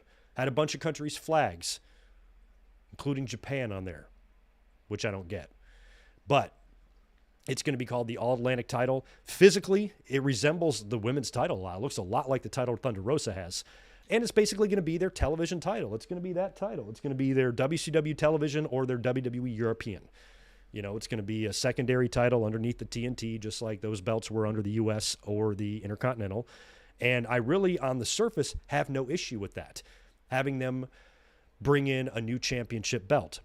The only problem is, like we talked about on the watch-along on Wednesday, is that you have a lot of championship belts appearing on AEW TV right now and lately, a lot of them, to the point where a casual viewer who decides to watch 2 weeks of AEW in a row are going to say, is every person on this show a champion? Because it feels like people are coming out, all of them, with championship belts. Now, of course, the haters are using this as ammunition why you shouldn't watch AEW, because, yeah, that's a good reason. But when you just got to look at this logically. Are there a lot of belts on AEW TV right now? Yes, there are a lot. There are way too many. But a lot of those belts are Ring of Honor belts. Ring of Honor, I do believe, has announced its return to TV or pay-per-view. They're starting to get moving here soon. So when they start running regular shows, maybe you'll see some of the appearances by the Ring of Honor belts start to thin out in AEW a little bit. You also have got those Owen belts that they just crowned at Double or Nothing. And I have said right from the start, I said in my my Double or Nothing review, when I talked about the Owen Cup, I said, I'm cool with Cole and Britt coming out with the titles for a couple of weeks. They're the Owen belts or whatever, show them off, and that's it. And then maybe stop appearing with them, because they're trophies. They're not championships. You're not defending these. You're not the Owen champion. You're not going to defend your Owen title. At least I hope you're not. It's like defending the King of the Ring title. It's not really what you should do. So I was thinking you would get the cup, the actual cup, and you would get the belts, and these would be trophies to be placed on your mantle at home. And if Adam Cole and Britt Baker are going to come out on TV with the belts, fine. Do it for a couple of weeks, because they are beautiful title belts designed after the old Stampede design. The belt, the North American title, or whatever the belt was that Owen held. Love the way the belts look. They look great, but they're not championships. They're just belts. They're just trophies. And I think Cole and Britt need to stop carrying those around soon. I love the history of the FTW title. I remember watching it in ECW. It's been around for 25 years, maybe more. But they should scrap it. It doesn't have a place. There's too many championships. You already have championships in the company now. So I think if you got rid of the FTW and you told Britt and Cole to stop showing up on TV with the Owen belts, then once Ring of Honor gets going, you start seeing less of those titles on TV all the time. Because right now you got Wheeler Yuta, Samoa Joe, FTR, all carrying Ring of Honor championship belts right now.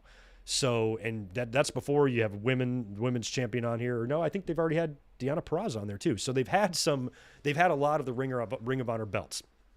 I think that can start to reduce, diminish, and thin out a little bit once Ring of Honor gets moving regularly. But you're still going to see a lot of Ring of Honor talent on AEW anyway. You also have Forbidden Door coming up, which means you're going to have a lot of New Japan championships. Hangman Page is likely going to challenge for the New Japan title against Okada. You had Will Ospreay on TV last night with the Rev Pro title. There's a lot of championships. So to the casual viewer, when you're having working relationships with other companies, because they've worked with Impact too, you got a lot of championship belts on your shows that I know everybody likes to talk about the hardcore fans, but only the hardcore fans are really going to know what these championships are. So that is, admittedly, a problem that they should probably try to work on, because you don't want to create the assumption that every wrestler has a belt, because that will devalue what a fucking championship is. So I think there's things they can do here to reduce the amount of belts, but let's not sit here and pretend that AEW has got some obscene amount of belts. You don't have to look any further than WWE. Just on their two main shows alone, just on Raw and SmackDown alone, they've got 2 men's worlds, 2 women's worlds, an Intercontinental, a U.S., two men's tag team titles, women's tag team titles, and a 24/7 title. I don't know what that adds up to. I believe 10. I believe that puts 10 championships to be won probably for a total of about 16 belts, but 10 championships to be won across 2 shows. AEW, I believe, only has 6 in their company. Men's World, Women's World, TNT, TBS, Men's Tag, and now the Atlantic title. So that's only 6 to WWE's 10. You add all of the Ring of Honor belts in AEW, just like you can add all of the NXT belts in WWE, NXT Men's World, Women's World, North American, Men's Tag, Women's Tag, plus all of those NXT UK belts. So they've kind of got the same thing here, except you're just not seeing NXT stars competing all the time on Raw and SmackDown. You do see it sometimes. The NXT Championship just changed hands on Raw, did it not? With Braun Breaker and Dolph Ziggler. So you do see NXT titles on WWE, but not to the extent that you see the Ring of Honor titles on AEW. They are heavily featured right now. So the problem with the belts in AEW, the good thing about that is if you really, truly care about fixing it, I think most fans who hate AEW are just happy that there's some problem they can complain about. They don't give a shit about fixing it. They want it to continue so they can continue to bitch. It's like being gluten-free. So people don't, I know that being in the restaurant, people don't, most people I should say, I know plenty of people with celiac, but a lot of people aren't gluten-free because they have celiac disease. They're gluten-free because they want to tell you they're gluten-free. It's just like all the people who claim to not care about AEW, to not watch AEW. They're not really not watching AEW. They just like to tell you they're not watching AEW like you give a fuck. So I don't think that anybody complaining about these amounts of titles really, truly wants it to get fixed. No, they don't. No, they don't. They're full of shit. Fans like us, though, we want this to get better. And this is a fixable situation when you look at what's going on AEW. Yes, there's 4,000 fucking belts on those TV shows right now. But you can reduce those. Get rid of the Owens. Get rid of the FTWs. When Ring of Honor gets going, try not to have more than one Ring of Honor champion on an AEW show at a time. Make little internal rules with yourself. After Forbidden Door, the New Japan stuff might fall off a little bit, and you won't have so much of that going on. So there are things that I think that you can do in AEW by the time you get to the end of the summer. It's not going to be reigning championship belts on Dynamite and Rampage. But right now, it really does seem like it is. Tito, don't roll into my computer tower. You're going to shut down you're going to shut down the whole show here, buddy. So that's my take with the championship belts in AEW. Yes, it's a lot, but they're not. A lot of those titles aren't specifically attached to the AEW brand. Right now, they only have the 6 titles to WWE's 10. Granted, WWE has more TV time, and so when you have only 3 hours of AEW TV on cable, and then if you add the dark and elevation shit, but only 3 cable hours of AEW, that's a hell of a lot of championship belts to be spread across only 3 hours of TV. So that's true. There's too many belts, but it's not an unfixable situation. It's not something that AEW is going to have to deal with for the rest of their lives. They're always going to have a bunch of belts. They can work with this. TV shows are going to expand. Rampage might go to 2 hours one day. They might add another show. They might increase pay-per-views. Who knows what they'll do in the future. But in terms of having these belts, I think there's things they can do to reduce them. So we'll see. At some point, somebody in the back, Tony Khan or somebody around him, has got to be like, yo, is it just me or we have a lot of belts around here right now? And then Tony should be like, yeah, man, you're right. Let's have less belts. And then they just make less belts. So that's really all it should take. So let's hope that that gets worked out in the future. But yeah, right now, whole lot of championship belts in AEW. I'm going to cruise over here to the chat, see if there's anything I need to catch up on. Then we're going to get into a little bit of John Cena. Keep smashing that thumbs up. I cannot show you Tito. My webcam is too attached, and he sleeps so funny. He sleeps like up against a wall with his paws up against it, but he's up against my computer tower, and his feet are wrapped in the cords. You need to chill, but he's cool. He's a trip. Oh, Brass Knuckles title. Yeah, that's what we need in AEW. Victor Colon, I want to thank you for that $5. Here is one to get one of the belts off of Roman. They could do the WrestleMania 2000 three-way match when Angle lost the IC and European titles to Y2J and Benoit. That's one way they could do it. You know, I think WWE too, though, wants to avoid Roman getting beat, and that's a way you could do it by having him not lose in a triple threat scenario. You could do that.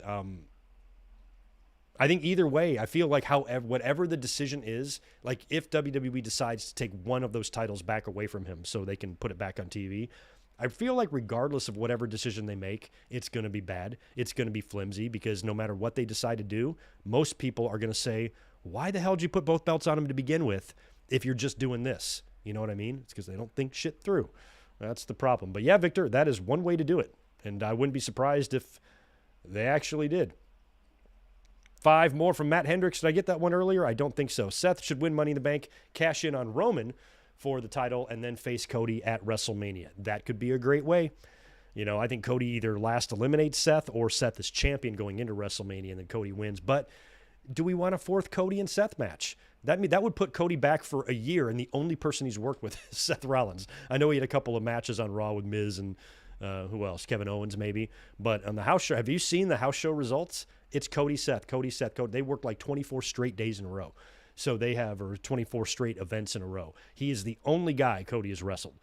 So we'd be doing another one next year. But I'll be there. I'll be at Mania in LA. I think I got everybody. Yeah, that's everybody. All right, let's talk about John Cena. It has been announced that John Cena will be returning to the WWE on Raw June 27th, which is in just a couple of weeks. That will be one night after the Forbidden Door pay-per-view for AEW. He'll be back on Raw to celebrate his 20 years in WWE. Now, I don't have the date here written down, the actual date of his 20-year anniversary. You guys can probably tell me that. I do believe it's in the month of June. That's, of course, when he came out, confronted Kurt Angle, did the whole ruthless aggression thing and slapped him and had a pretty good match with him. Even Undertaker gave him props backstage. Those were great times. You know, I remember the first time I saw John Cena, I was like, who the fuck is this guy? And who would have thought that he would have turned out to be, you know, arguably a Mount Rushmore guy? Began the Thugonomics character, which a lot of people liked, then started getting over it as a babyface, which a lot of people liked. WrestleMania 20, beating Big Show for the U.S. title, one of the biggest pops I've ever seen in Madison Square Garden history. And there's been a lot of big ones. Even the next year, still over, beating JBL for the title, but things were starting to get watered down a little bit by then. By the time we got to 2006, 2007, John Cena was public enemy number 1. By the time we got to, because he was winning a lot. And I've talked about this tirelessly over the years. Part of the reason, one of the things that really got this channel rolling back in the day when I started back in 2010 was my defense of John Cena. I had a lot of defenses for John Cena. Took a lot of flack for it. And I always laughed about that because I'm just looking at it from a mature adult perspective because I'm old. And by the time John Cena came around, I had already experienced all the good stuff. I was born during the end of Bruno's run, experienced Backlund as a little tiny toddler, saw Hogan win the title, went through the whole rock and wrestling era, then into the 90s era, then into the Attitude Era where I was old enough to drive to shows, go to pay-per-views, go to Raws, follow wrestlers to towns, stay in the same hotel as them, eat at Waffle House with them, get in car accidents with them. I felt The Rock and Stone Cold and DX pops. I felt Kane's pyro on my face. I joined in the asshole chants to Vince McMahon. I felt the electricity. I brought signs. I breathed in the smoke from the pyro. I experienced everything great in wrestling. And then Chris Benoit did what he did. Right around the same time that John Cena went from being John Cena to Superman. And a lot of these things started to coincide. Fan frustration with John Cena started to grow. And that was when I kind of looked at the situation and said, okay, let's look at the fans who are complaining about John Cena. Let's look at who these people are. Not all of them, but most of them are young. Are mostly teenagers, loaded with teen angst, hormones overflowing, so frustrated, so full of piss and vinegar, so desperately wanting to be an adult and be edgy and want that kind of programming. And as soon as because when they were kids in the Attitude Era, their mommy and daddy wouldn't let them stay up to watch Austin flip middle fingers and drink beer. They had to go to bed with their teddy bear. So now that they're teenagers, they're old enough to experience adult-oriented content, but they can't because John Cena is PG. John Cena is for the little kids. John Cena is a box of Fruity Pebbles. John Cena has lame promos, all of which was true. But what the fans couldn't understand, because the world revolves around them, of course. Got to remember that. It's very important. What they didn't understand is that WWE was forced basically to go in this direction. This company was already lucky enough to survive scandal after scandal after scandal. And now they've got one of their own wrestlers who was wrestling later that night for a championship on pay-per-view, decides to kill his wife, his son, and himself. Media immediately picked up on the story of road rage when it was really CTE. But regardless of what it was, I say road rage, roid rage, when it was really just CTE, the years of damage to the brain and skull of Chris Benoit for the style that he worked, the chair shots that he took, he had applesauce in his head that made him go crazy.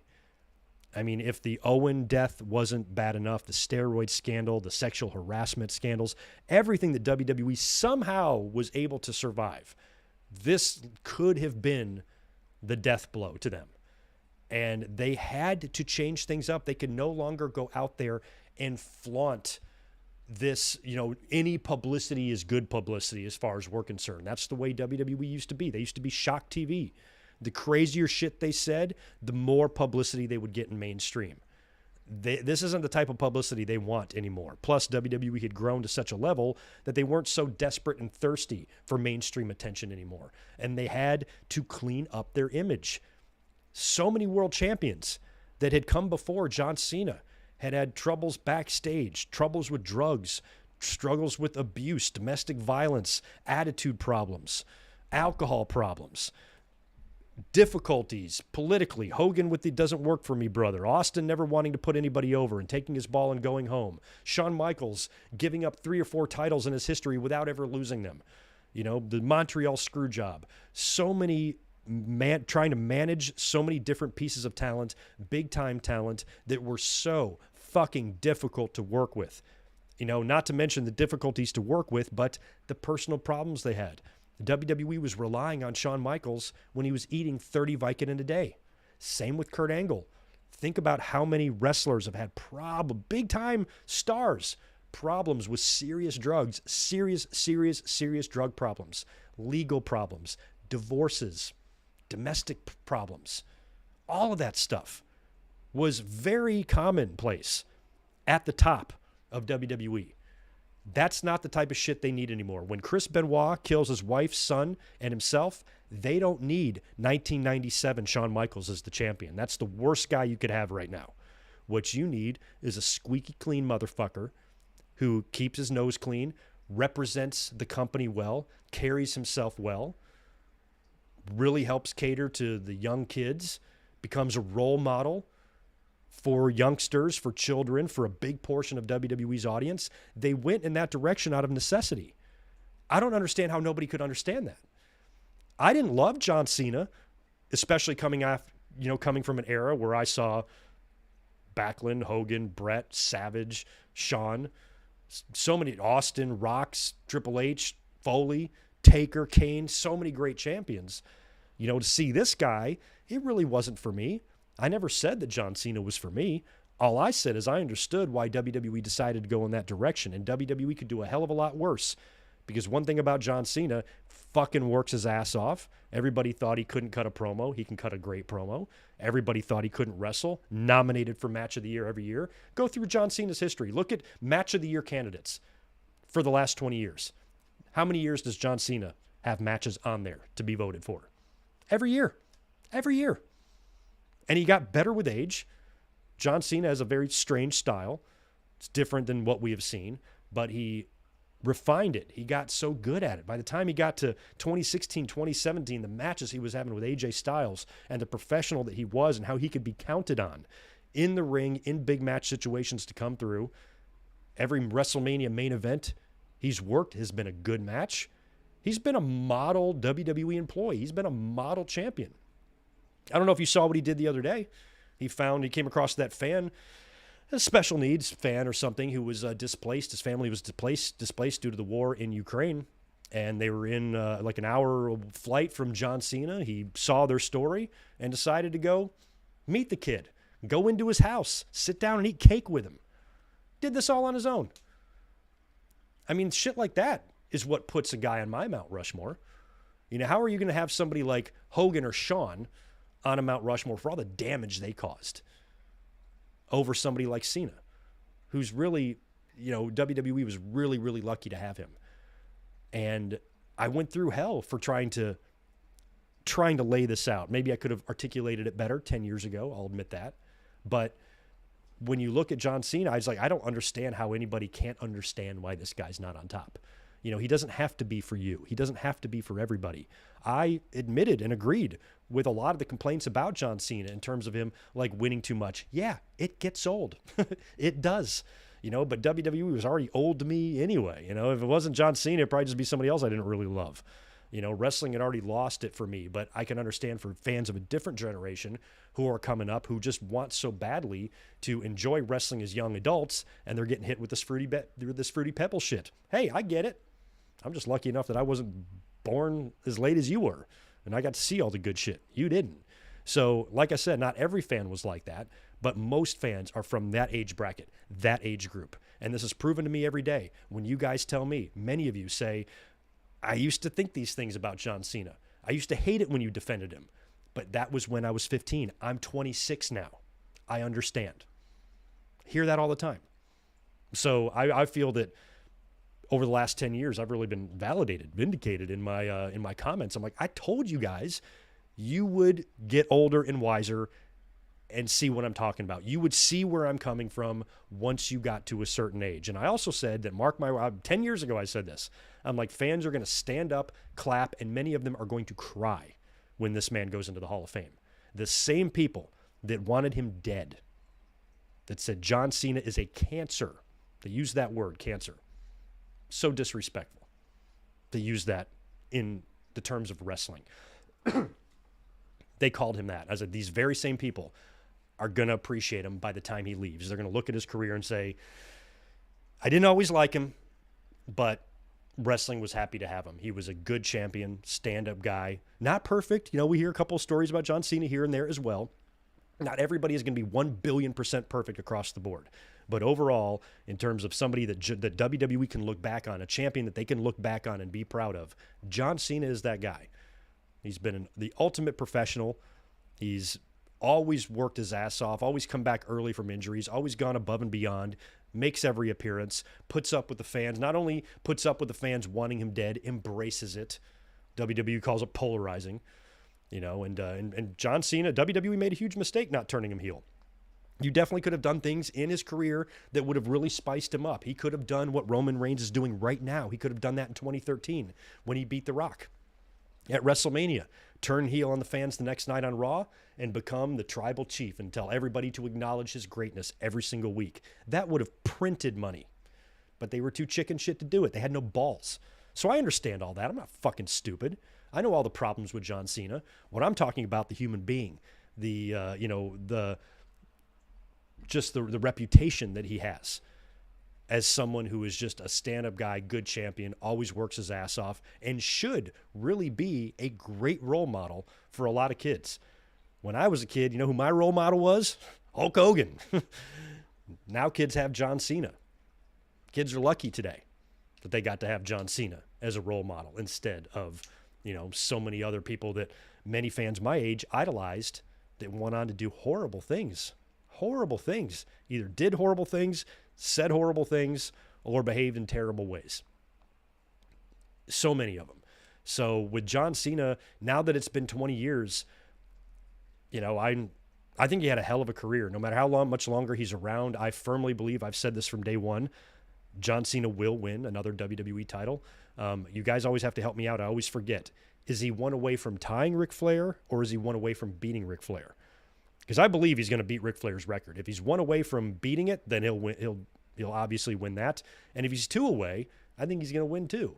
I think John Cena has at least one run as WWE champion left in him. One farewell run, somebody to put over on his way out. That will happen. It might not even happen for 1 to 3 years from now, but it will. John Cena isn't going to have a retirement match. I think John Cena is going to be the type of guy that as long as an injury doesn't force him out, he'll wrestle I think he could wrestle for another 10 years on and off. In the next 10 years, he might only have 12 matches, but I definitely think he's going to wrestle whenever he can, and I think we will see him approach 50 and still be in the ring, provided he can. Everybody comes back, so he'll come back to take on the next young stud. A lot of talk about his appearance on Raw on the 27th, that he might be confronted by Austin Theory, who many people say WWE views as possibly the next John Cena. They do resemble each other a little bit in terms of size and presence. But I'd rather go with Madcap Moss than Theory, to be honest. But a lot of people are looking at that match. And if Theory does face John Cena at SummerSlam for the title, Theory should lose. He should lose it first and then maybe beat Cena at the end of the program, or beat Cena when they meet again 1 or 2 years from now, when Theory is a much higher star. Cena's coming back. Hey, I remember you. Didn't I beat your ass a couple SummerSlams ago? Oh, yeah, you did, but I'm a much different guy now. Let's do it again. And then Theory wins. I think this is a good way to set. If WWE really does have a Cena comparison in mind with Theory, I really think this is something that you should have stretch for a while. So the very first match, the veteran needs to show the boy how it's done. And John Cena already lost last year at SummerSlam. So AA right in the middle, pins Theory for the win, becomes the U.S. champion, and Austin has an open challenge, Cena has an open U.S. challenge, brings that back for a few weeks on Raw, and just does a little mini stint. I don't know what his movie schedule is, if he's scheduled to leave right again after SummerSlam, no idea. So that could, make all of this null and void. But if he's available, then I think he should win the title and have some fun on Raw before giving it back to Theory or whatever. So basically, Cena's coming back to celebrate 20 years in the company, and I just wanted to reiterate my support for the guy. Always thought he was a great champion in WWE and somebody they were lucky to have, even though I've always acknowledged all of the issues with the booking of Cena. I always refused to take my hate to that level and to take myself to that place, because I thought it was always stupid and immature, and it was lacking the big picture vision that so many wrestling fans lack. Because like I've said a million times, wrestling fans tend to think that the last thing they see is the last thing that's ever going to happen in wrestling. Just look at the reactions after pay-per-views. When somebody they don't want to win wins, oh, Charlotte won the title, that means she's going to die as champion. She's never going to wrestle again. That's the way they treat it in their mind. And I had to deal with so many years of that, of John Cena. I'm glad that fans are starting just to get a little bit more mature now and starting to grow up and say, let's stop being stupid. So way to go. If you were one of those fans that came around, if you weren't one of those fans that hated my fucking guts in 2012 but love me now, I love you too. Talk a little bit about Raw this past week. By the way, Raw pulled in a solid rating, 1.87 million, 0.52 in the beloved and coveted demo. Like I said, Cody Rhodes came out and cut his promo. Seth Rollins then appeared to commend Cody Rhodes for his guts and his performance, said he still doesn't like him, but he respects the hell out of him and says that Dusty would be really proud. And that got me, because you saw Cody. He was immediately emotional. And that's why those are some of my favorite type of promos, because even though they were setting up a storyline, I guarantee you what Seth said to Cody was 1,000,000% genuine. He meant every word of that. So I like it when you can have promos where in kayfabe, Seth is acting, but in real life, he's being sincere. You know what I mean? And then, of course, when Cody celebrates, he gets attacked by the sledgehammer. A lot of fans were upset about that. They didn't understand it. But like I said earlier, I'm like, I kind of saw it coming. I thought it was going to be somebody else, not Seth, but I knew Cody was going to get attacked because he just said he's going to compete at Money in the Bank. But we know he's not going to compete at Money in the Bank because he has surgery in 2 days. So something is going to happen to stop him from competing at Money in the Bank, and I thought it was going to be an attack from whoever he feuds with when he comes back. But that would require WWE to, plan, and we know how good they are at that. So they just went with Seth. Now they're setting up a big Royal Rumble moment for when Cody comes back, and potentially even chucking Seth out last, punching his ticket to WrestleMania to beat Roman Reigns for the title. I really think that's where they're going at this point. So we will see. Also, the big news on Raw was Edge being kicked out of Judgment Day. Now, Judgment Day was set to reveal their new member on Monday Night Raw. You get the whole faction in the ring. Edge says, now I would like to introduce you to the new member, A little pause, and then Finn Balor's music hits. And even the announcers are like, no way. Finn Balor just wrestled against them the night before, right? So he comes out to the ring, and then Priest gets on the mic and says, now that you're here, we can finally shed the rest of our limitations. And then he looks over at Edge, which is you, and he blasts Edge. Very similar to the NWO. Shawn Michaels kicks Booker T, kicked him out of the NWO. Similar setup. So they nail Edge. They start putting the boots to Edge. Even the crowd is standing up. I'm like, holy shit. I was not seeing that coming. And that was a very bizarre swerve. I wasn't surprised that Balor joined the group. I've been pitching Balor joining the group the whole time. What I wasn't expecting is for Balor to, I don't know, did he replace Edge? What happens here? Did Balor replace Edge as the leader, or did Priest replace Edge as the leader? I feel like Priest might have replaced Edge as the leader, and Balor is joining the group, even though Balor has, I guess, more of a professional wrestling resume than Priest. Priest was the one that did the turning on Edge.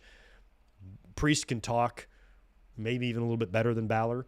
And I kind of think it might be Priest heading up the Judgment Day, unless there is no leader, unless they're just going to be a group. Now, why did they do this? Why did they run this angle?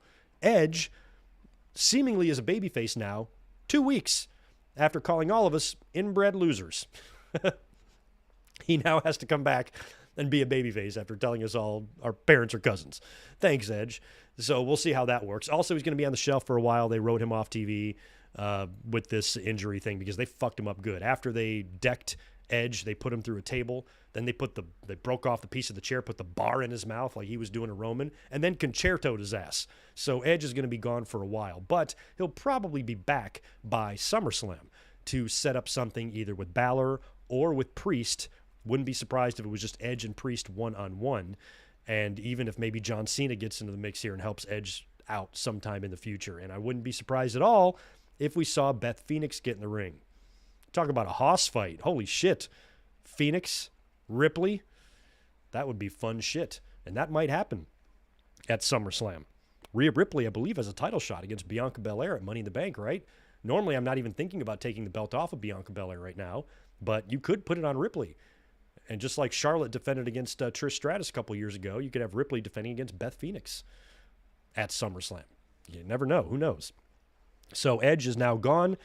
There's been lots of reports as to why this was done.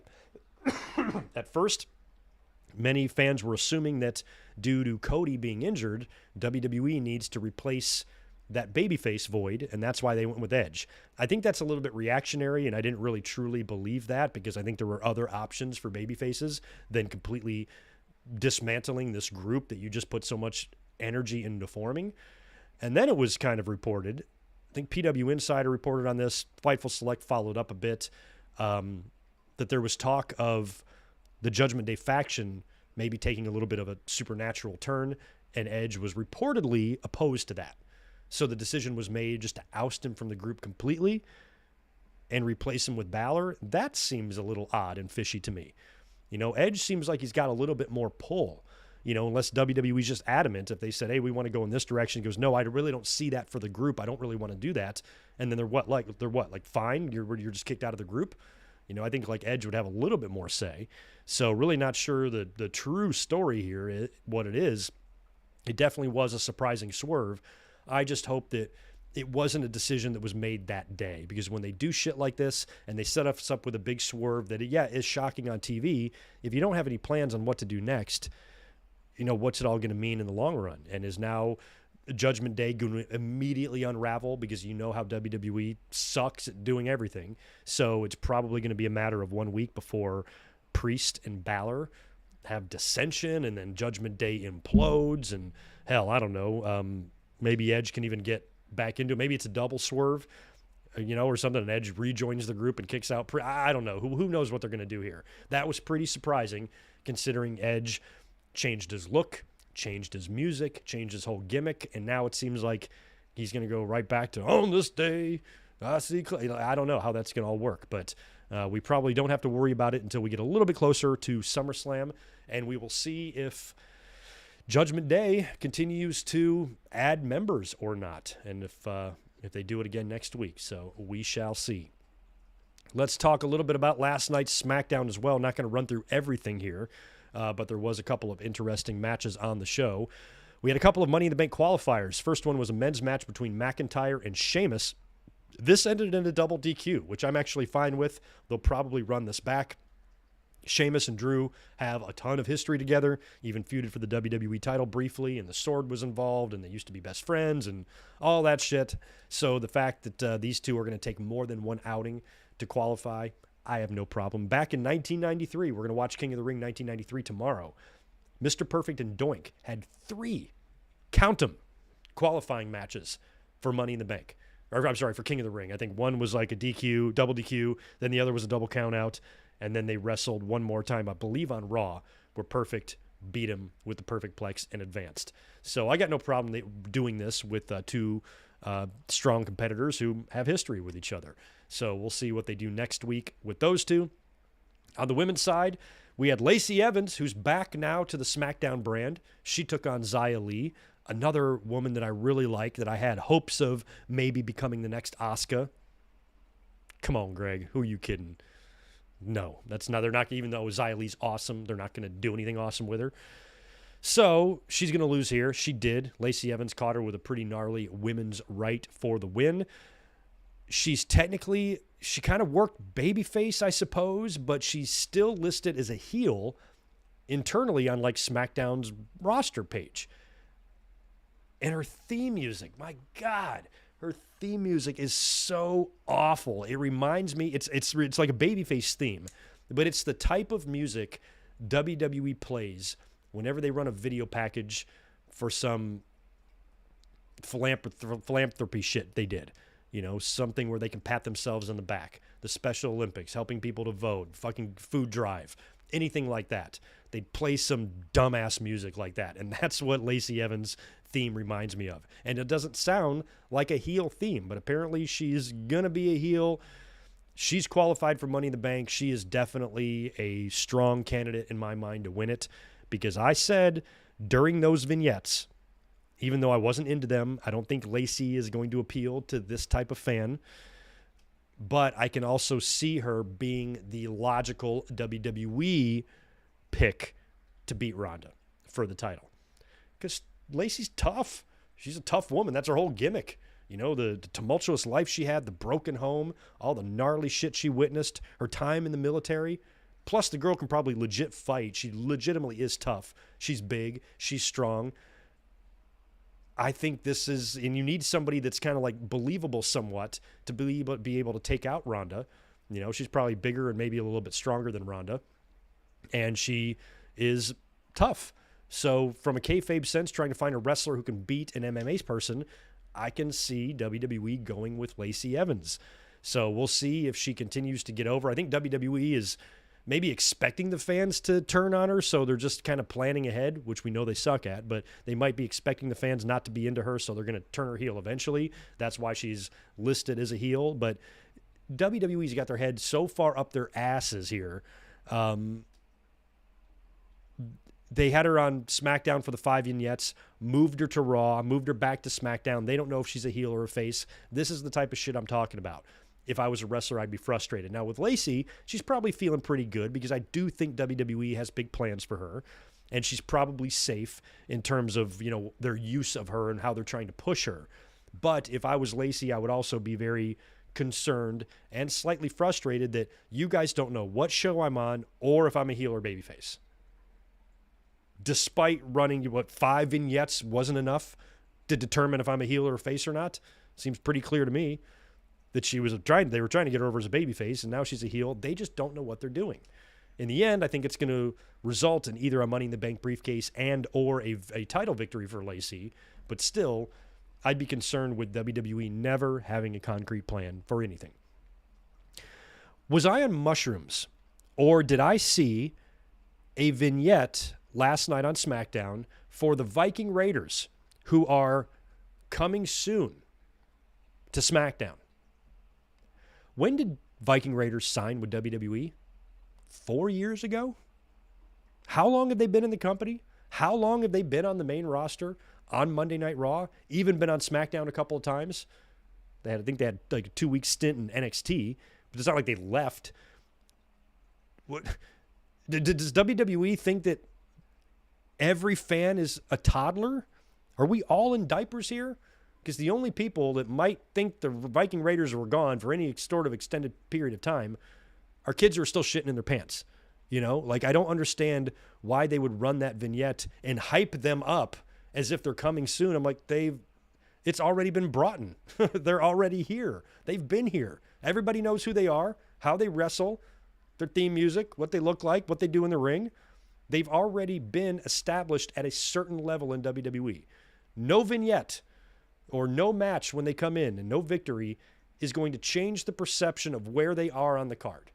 They've always been here. They've never been anywhere else than here. Even if they win the titles, they're still here. That's it. So why re-hype them up again just to bring them back in and resume their spots right where they were before, which is nowhere. Nowhere. I cannot believe they run vignettes for this shit. Coming soon. They've already came. They've already been coming. They've come and come and come. But again, they're coming soon. Viking Raiders on the way to SmackDown. Can't wait to see if they're any good. After that, we had Ronda Rousey promo that you can't hear, that sucks. She's confronted by Shotzi Blackheart, who wants a title Shotzi, but I don't think she got a title Shotzi. I think it was just a regular match. Ronda defeats her. After the match, she's attacked by Natalya, who won that six-pack challenge and will be getting a championship match against Ronda Rousey, apparently at Money in the Bank is where this is happening. She comes in, still trying to get over this COVID, I'm sorry. She comes in from behind, attacks Ronda, locks Ronda Rousey in the sharpshooter. The medical staff tends to Ronda Rousey. They're not sure if she's going to be okay. They're not sure if she's going to be able to make it to Money in the Bank after being put in that devastating sharpshooter by Natalya, who's a very credible opponent for Ronda. Natalya could really beat Ronda for the title. That's what they try to tell you. We know better. Ronda's fine. She's going to be at Money in the Bank, and she's going to tap Natalya out in a matter of seconds. Natalya is not a credible challenger. She has less than zero chance of winning the title. She's going to get her ass kicked. Plain and simple. So I don't know how WWE thinks they can pass Natalya off as any sort of credible challenger to Ronda. She is not. And at Money in the Bank, Ronda will whoop her ass. Gunther got a shot at the Intercontinental title on SmackDown. The entire universe and their mother was calling for a Gunther victory here and winning the Intercontinental title. He did just that. Defeated Ricochet in a pretty good match, beat him with a powerbomb for the win. And I love that call. Everybody saw it coming, but nobody really had any problems with it. Earlier on that day, or maybe even the day before, Fightful Selected released an article, posted an article, I should say, about WWE higher-ups being very, very impressed with Gunther and his work. I mean, this is a guy that has done everything that's asked of him, had amazing matches in NXT UK and NXT, did every stupid thing WWE asked him to do. They asked him to lose a ton of weight, which he did. He doesn't even look like the same guy.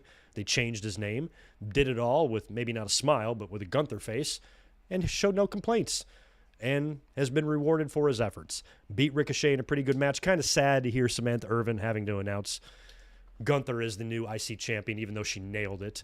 There's that adorable video of her, because her and Ricochet, I think, are a couple. When Ricochet won the title, of her announcing him as the champion, you could see the joy in her face. So maybe she had less joy tonight. But in terms of Gunther winning the IC title, I love that call because Walter is awesome. But what is it really going to mean for the Intercontinental title? Ricochet, I have no reason to complain about the belt being taken off of him because as champion, what was he doing? Nothing. You know, the Intercontinental title has not been defended on any sort of major platform in quite some time. And Ricochet was just a guy holding the title is all it was.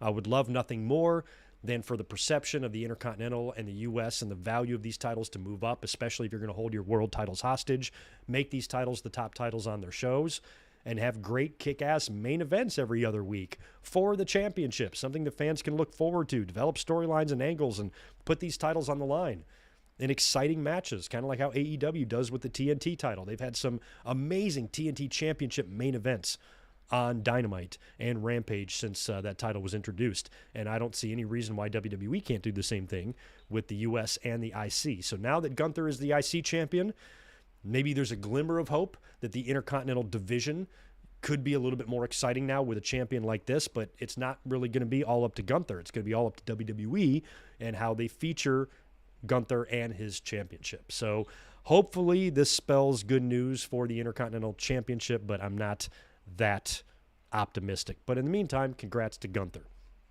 Sami Zayn took on Matt Riddle. This was the main event, I believe. Now, there was a stipulation here. If Sami wins, Riddle is banned from SmackDown, a show that he's not even on. He's going to be banned from it. I don't think WWE understands that for stoners, extra days off isn't really that big of a problem for us. We actually welcome that. So if Riddle can't show up on SmackDown, he's probably like, cool, day off. That's what I'd say. Also, Heyman told Sami that he would put in a good word for him, recommend him to be an honorary or official member of the Bloodline or something like that. However, if Sami loses and Riddle wins, Riddle gets a title shot against Roman Reigns next week. So you know what happened. Riddle got the win, and he is now scheduled to face Roman Reigns for the title next week. We'll see if this match actually happens or if they do something to push it to Money in the Bank. I feel like this match will just happen. Roman will just face Riddle and beat him, but we'll see. So that was your SmackDown in a nutshell last night. Money in the Bank so far only has 2 women's championship matches, I think, announced for that, right? Ronda and Natalya and Ripley and Bianca, I believe, are both set for Money in the Bank.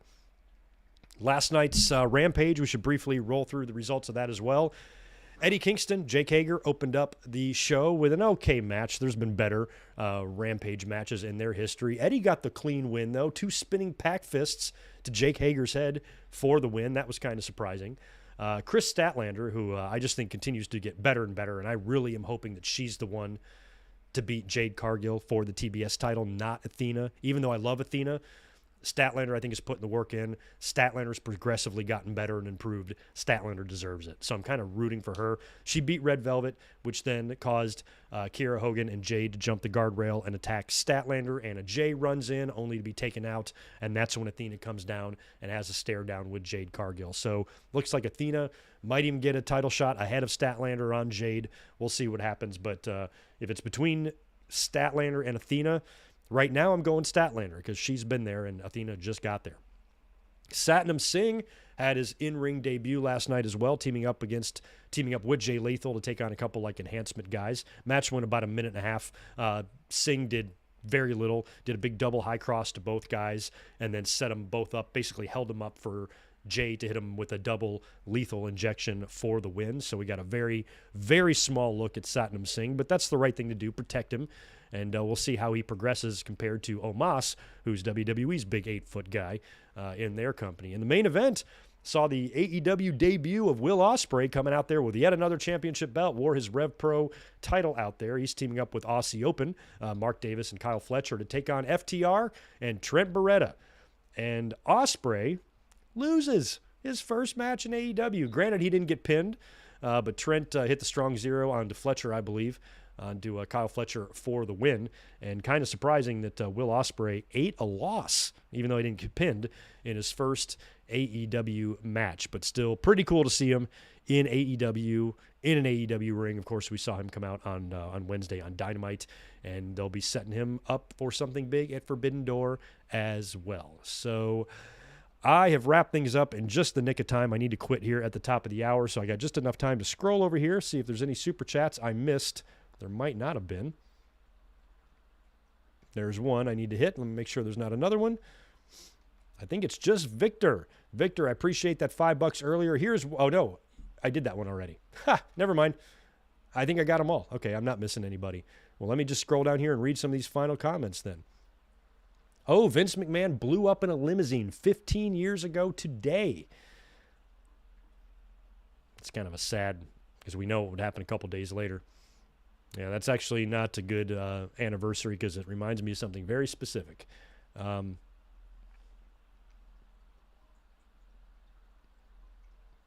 Yeah, 2015 John Cena U.S. title run. I don't think he can redo and reclaim what he did there 7 years ago, but winning the U.S. title maybe at SummerSlam against Austin Theory and hanging around till the end of October in WWE. Just come on, give us 2 months, John Cena, and do an open challenge every month and then lose it back to Theory before you leave to go do Blockers 2 or something. I don't know.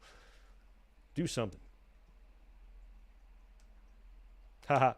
Reminds me of how awful RTC's theme was. As somebody that went to many, many, many shows during the Attitude Era, I heard that firsthand and how it was piercing to the ears. Worst theme ever. My God, so loud, so annoying. Right on. All right, well, I need to get out of here. I need to head back to work. I appreciate you guys being here today. If you don't mind, please smash that thumbs up button out the door. Make sure you subscribe. Shoot me a follow over on Twitter at GoodMikeWork. And make sure you're here tomorrow night for King of the Ring in 1993 review. Down in the description, you'll see a link to that. Or I'm sorry, watch along. Down in the description, you'll see a link to that watch along. We're going to be watching that tomorrow night, kicking back, drinking some beers, and watching Bret Hart wrestle 3 times and watch Hogan drop a title. That's a party. That is a party. Looking forward to it. You guys have a great rest of your day, and I will see you